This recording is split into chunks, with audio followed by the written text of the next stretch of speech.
Okay, so out of nowhere, Tottenham looks set to sign Yves Bissouma for €26 million. That's about £22 million. And I think, obviously, there's a lot of transfers to go, but I think it's probably one of the bargains of the summer. With VLF's his contract, whoever was getting Yves Bissouma was going to get one of Europe's best progressive midfielders. And that's what Tottenham are getting. This is a guy who has, obviously, I'm not saying he's perfect or anything. He does have weaknesses, which I'll speak about later, but this is a guy who has elite defensive output, both tackles and interceptions, on about 5.4, and is an elite ball progressor and ball carrier. That's rare. So, and I know he's playing for Brighton, so he's not playing in one of the elite sides. But Brighton are still the fourth best possession side in the Premier League, behind the big three. I have more than Arsenal, Man United, other clubs he's been linked with, more than Tottenham.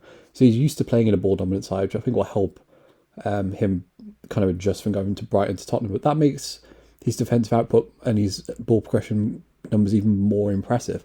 And a lot of times you get defensive midfielders who play for really bad sides, and they have elite defensive output, and they go to bigger clubs and it doesn't really work out. You're not going to get that with Yves Bissouma. I just think this is a perfect signing for Tottenham. When you look at Tottenham's signings now, Kulusevski 21, Bentancur 24, Perisic 33, and Bissouma's 25. That's an average age of 25.7. Tottenham are buying guys that are young and have sell-on value, but also proven enough to start now. And finding a midfielder that's an elite ball carrier but also has elite defensive numbers is rare. And I know that Bentancur is a similar type of player. He's a very well-rounded midfielder. He's a decent ball carrier and has good defensive output, but Bentancur's a lot more refined on the ball, and that's one downside of Yves Bissouma. He's not like an amazing progressive passer or anything. But I think he is different to Bentancur. I think the game. Look, Tottenham need depth first of all. I went on Twitter and Bentancur was trending, and people were saying you can't start him over Bentancur. It's like you need depth. Conte does play for midfield three sometimes as well. You need depth. I think he's a bit more dynamic than Bentancur, but Bentancur's obviously better on the ball. Again, Højbjerg is more of a passer. Again, that's not an insult. But Tottenham are having a nice little collection of midfielders, and I don't really know what Ollie Skip is, to be honest. He hasn't really played enough. But I think having Yves Bissouma, Højbjerg, Bentancur, and Ollie Skip, and I assume Harry Winks will leave. I think that's a pretty nice midfield four. Maybe you need one more. Maybe they bring Papa Sarr back. His numbers at Mets were pretty good. Also, Bissouma's injury record was pretty good. He's been in the Premier League for 4 years, only had 3 injuries, and they're all in different areas as well. So it's not like he has one recurring issue or anything. And, for me, this sign just shows how key Champions League football was for Tottenham. And, Yves Bissouma was a market opportunity. It's a guy that's out of contract that was available that basically every top 6 club was linked with.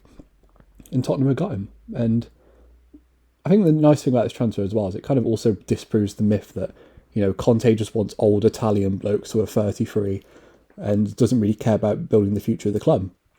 Same with Paratici. I know Ivan Perisic kind of fits into that mould a bit, and I'm sure he was someone that Conte asked for specifically. But this is completely opposite to that. It's a completely different mould. And obviously the good thing about Bissouma as well is he's Premier League proven.